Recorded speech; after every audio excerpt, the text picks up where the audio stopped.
Economist article on October 28th. In the upper side of Egypt, there was bombing on a Catholic church. 70 people killed, 60 were injured. Now, we say, oh my God, this is horrible. This random terrorist attack just happened on these poor civilians. But the thing is, it's not random. This has been going on for a case. And actually, this brings us to the topic, which is, the question is Egypt doing enough to protect its Christian minorities? Now, I will look at this scenario, bring in 3 areas of analysis, which is, does Egypt have time? Does Egypt really know what to do? And is it in control of Egypt to control the situation? And I will begin with my first area of analysis, which is, does Egypt have time? Now, not only is this not just a random thing, but there's been an upsurge of attacks. Besides this bombing, there have been mobs, protests, and shootings all over Egypt, especially on the upper side. So we're asked, the question is Egypt doing enough? But what we really need to see is that can they, at this point, if there is an upsurge of attacks, the time it takes them to pass laws, police to reinforce their laws and make new decisions, a person could have been killed already. It takes, a couple seconds to do a crime, but many days to persecute and punish that person. With an upsurge of crimes, it means that the country will need more time, which they don't have, to punish and fix their situation. Which also brings me to my second point of analysis, which is, do they know what to do?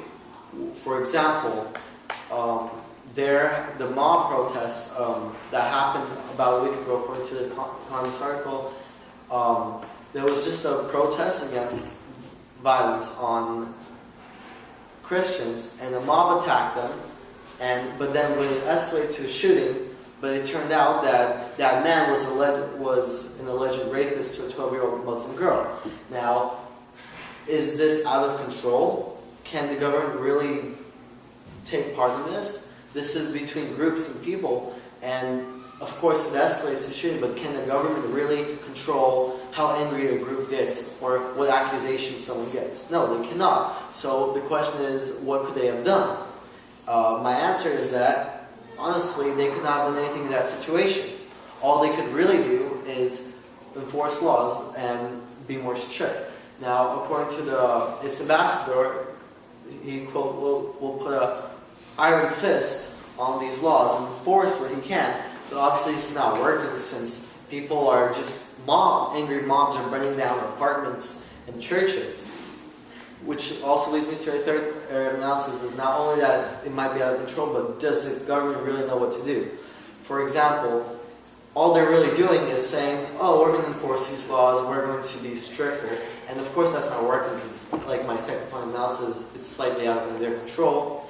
It brings me to a different situation, as in the 1950s and 40s, there were Americans, persecuting African Americans, bombing their churches, and basically getting away with that. And that's not necessarily the situation in Egypt. People aren't getting away with it. They are being arrested. According to that same Economist article posted on October 28th, dozens were arrested for the alleged burning of the apartment.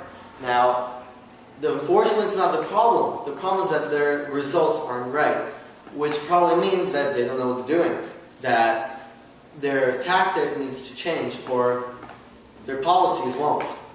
So for these reasons that I see that they don't really know what they're doing, since whatever they're doing isn't working, that they might not have control in this. They don't really seem to have control of the radicals in their country, where enforcing their policies hasn't been working, since the radicals are being radical and killing each other.